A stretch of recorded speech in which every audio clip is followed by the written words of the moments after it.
Всем привет! Мы рады приветствовать вас на нашем канале. Сегодня мы оставим политику и поговорим о тайнах тюркской письменности, найденных на территории Казахстана.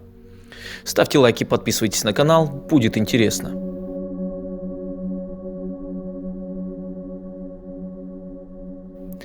Итак, зачем люди рисовали на скалах? Некоторые ученые предполагают, что это делалось для подготовки к охоте, кто-то говорит, что для проведения различных ритуалов и многое другое.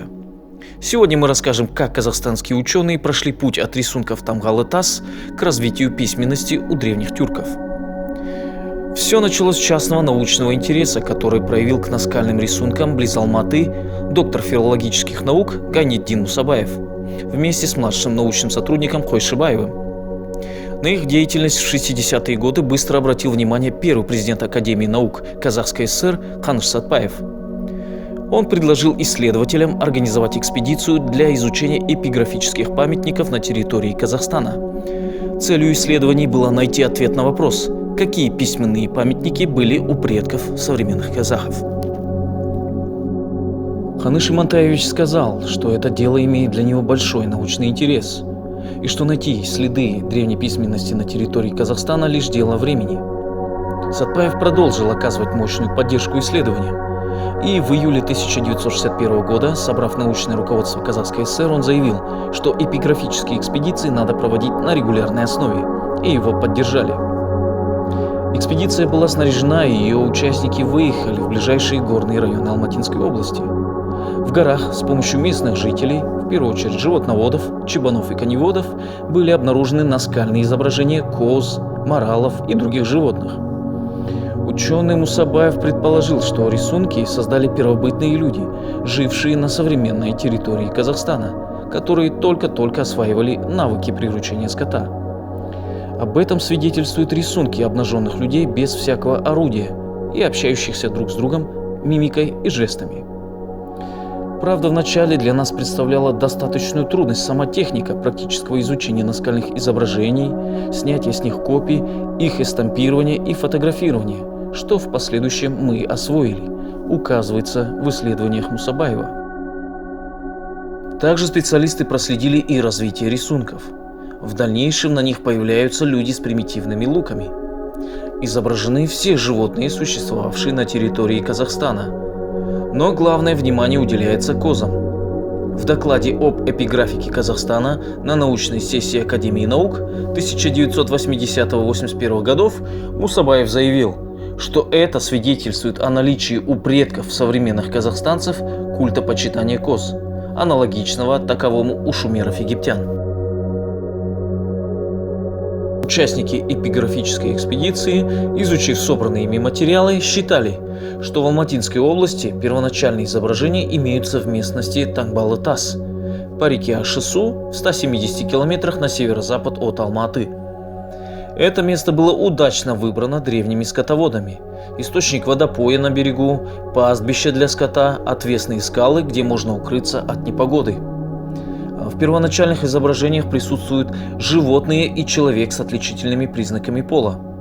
Например, жеребец и кобыла, корова и бык, или корова, а внутри у нее находится теленок. Люди в основном были мужского пола. На скале реки Аш-Су есть изображение 3 пород лошадей.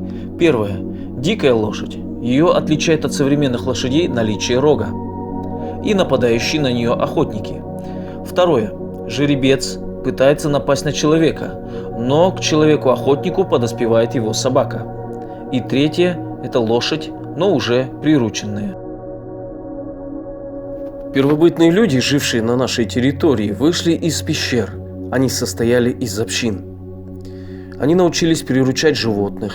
Скот размножался.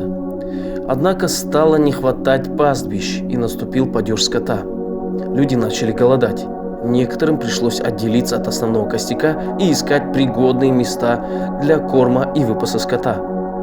Таким образом, они выбрали стоянку у реки Аш-Су в Алматинской области, которая стала одним из очагов развития культуры первобытных людей. Среди наскальных изображений начали появляться петроглифы, применяемые для магических культовых целей, для изображения бога Солнца и бога Луны. В дальнейшем начинают появляться родовые тамги. И позже ученые поставили вопрос о происхождении древнетюркского рунического алфавита. Материалы эпиграфической экспедиции Института языкознания при Академии могут служить доказательством древности тамгообразных начертаний, высеченных на разной скальной поверхности. Такие начертания, безусловно, могли лежать в основе древнетюркского таласско-архонского алфавита, утверждал доктор Мусабаев. Также гипотезу о возникновении древнетюркского рунического алфавита от родовых тамга выдвигали ученые Спасский и Аристов. 30 ноября 1973 года эпиграфическая экспедиция Института языкознания Академии наук Казахской ССР обнаружила еще один памятник древнетюркского рунического письма. Он находится в 15 километрах от Капчагайской ГЭС в сторону Баканаса на правом берегу реки Или. В памятнике рассказывается о выходе на охоту царевича Бахар-Тегина. Участники экспедиции заявили, что большинство знаков носит явно древнетюркский рунический характер, который встречается во многих памятниках этого вида письма на территории как Монголии, так и на местностях нашей страны. Письменные знаки, нанесенные на прямоугольную плоскость длиной 93 см, шириной 52 см, в 7 строк. В каждой строке разместилось от 13 до 19 рунических знаков. В статье «Памятник древней культуры» Гайнеддин Мусабаев пишет, что открытие этого памятника явится значительным событием в научном мире Советского Союза. Находку называют одним из ценнейших исторических свидетельств высокой культуры древнего общества на территории современного Казахстана. К тому же это самый большой древнетюркский текст из всех известных в стране.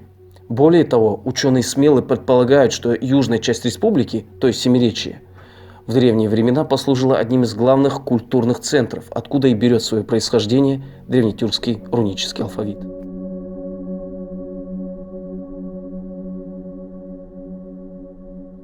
За время своего существования разведывательные эпиграфические экспедиции побывали в Заилийском и Джунгарском Алатау, в Каратау, Каркаралы, Акшатау, в Южном Алтае и в других местностях, где было обнаружено огромное количество наскальных изображений и тамговых знаков.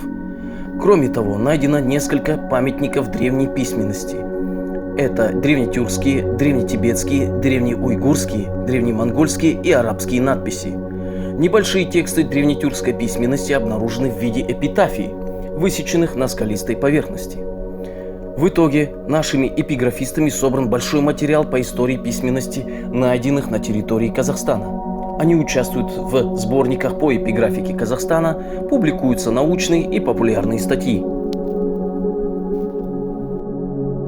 Гайнеддин Мусабаев, выдающийся ученый, филолог, тюрколог, член-корреспондент Академии наук Казахской ССР, доктор филологических наук, профессор, заслуженный деятель науки Казахской ССР. Он написал более 100 научных работ, среди которых монографии по вопросам истории казахского языка, учебники для вузов и школ. С именем Мусабаева связаны исследования казахской лексикологии, стилистики и эпиграфики. Он автор многих двуязычных и одноязычных словарей. 25 лет он занимался вопросами эпиграфики, изучал наскальные изображения.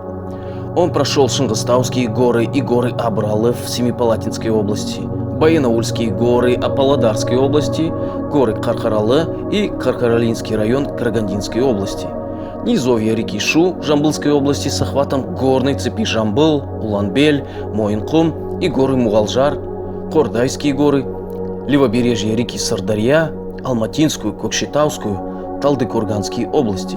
Отыскал и исследовал десятки древних памятников. Совместно с ученым Айдаровым он перевел памятники древнетюркского рунического письма, так называемую сырдарьинскую надпись на глиняном кирпиче Сырце, которая является доказательством распространения таласского алфавита на территории бывшего Хорезма и Междуречия. Также совместно с ученым Махмутовым надпись на эпитафийном камне Алаша-Кагану, говорящую о том, что Алаша-Каган был ханом шестизнаменного народа тюрков, то есть уйсуней. Совместно с группой ученых перевел текст на надмогильном камне, повествующем об охоте царевича Бахар-Тегина.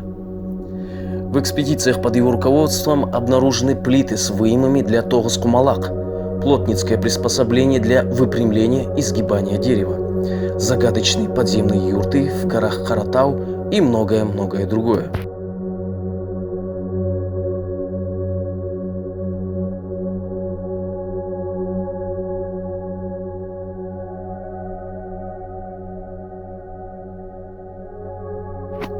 Гайнетдин Галиевич умер 26 ноября 1981 года в Алма-Аты. В 2007 году, в год его столетия, ученого назвали Тарланом казахской словесности.